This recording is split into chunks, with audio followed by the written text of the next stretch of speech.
Welcome to a brand new video. This is why amateurs can't create brilliance. This has never been seen before because I know for a fact there's countless videos on YouTube, there's countless things that you think about in your golf swing that are usually backswing, downswing, impact. It's never where this club face is starting. Use this drill. There's two parts. One bit you can do on the range and the second bit is very, very key, so do stick around, because that is how you're going to take it to the course. Now, really pay attention to this ball flight. And also, right, I know I'm a professional in terms of a golf coach, but I'm not a professional in terms of like playing. I don't play 5 times a week, and if I can make this improvement, so can you. Okay, so here we go. Watch this ball flight. Good hole this, by the way. Look at that. A little peel round the corner. Now, I've done this drill with new golfers, teens golfers, single figure golfers, and very, very good low handicap golfers. And they're amazed at the fact that the discrepancy in where their club face points, right? So nice and simple. I've got my alignment stick on the ground here. You could just use a golf club if you don't own one, so don't worry if you don't have one. What I want you to do, before you even take hold of the golf club, I want you to place one of your irons, whatever one you're deciding to hit at the range first, up against that alignment stick, so it is flush.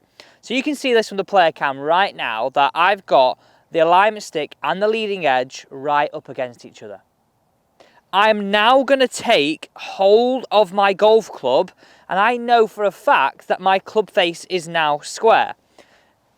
I've got every chance of delivering this club where I want it. Let me sort of show you this like this, right?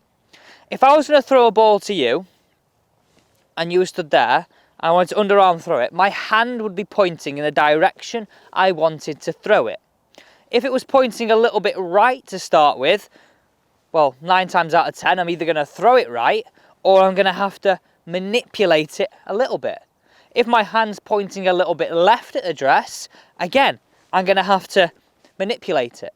And that's where a lot of you slicers go wrong. We try and close this face so much at address that if we did release it, it's going to go off the planet left. So nice and simple, this is your irons. We're going to go into driver in a second, and this is how you're going to do it on the range. Place it up against it. Again, you've never seen this before because it's the last thing you think about. Take your hold, move in, and now you can hit. Now this is what you're going to do with your driver. You can start to see how important this is, right? I know you're going to kill yourself because you're not going to believe sometimes how bad your club face can be. So with driver, again, you're going to follow the same premise, but what you're looking for now, and you can see this in the player cam, before I take hold, I'm trying to get the top edge of my golf club, this one right here, to sit parallel with the alignment stick or the golf club. Again, if it's a little bit open or a little bit too closed, you're going to see that discrepancy right away. So get it square, then take your hold. You're now in the perfect situation to get this right and hit it away. Now, I know it seems so simple, but often the simple things are 1, long lasting, and have 2, the biggest effect on your game. Now, this is so important. If you get this right, it makes your whole golf game so much easier. You've got your drill and how to hone those skills on the range, but practically we need to check this out on the golf course. So let's start with driver because we just hit a cracker with that. All I want you to do is have a look at this from the player cam perspective, right? I want you to hold that club up and make sure that you can see that the leading edge of your golf club is straight up and down. It's not slightly open and it's not slightly closed. And then take your hold. And you know what? I would do that. I would just go, hold it up, take my hold, then bring the club back down to the golf ball. Dead easy. Okay, onto our iron now. And this is the same with every single iron. What you should see is that the leading edge and the front of the shaft and the hosel are all in one line.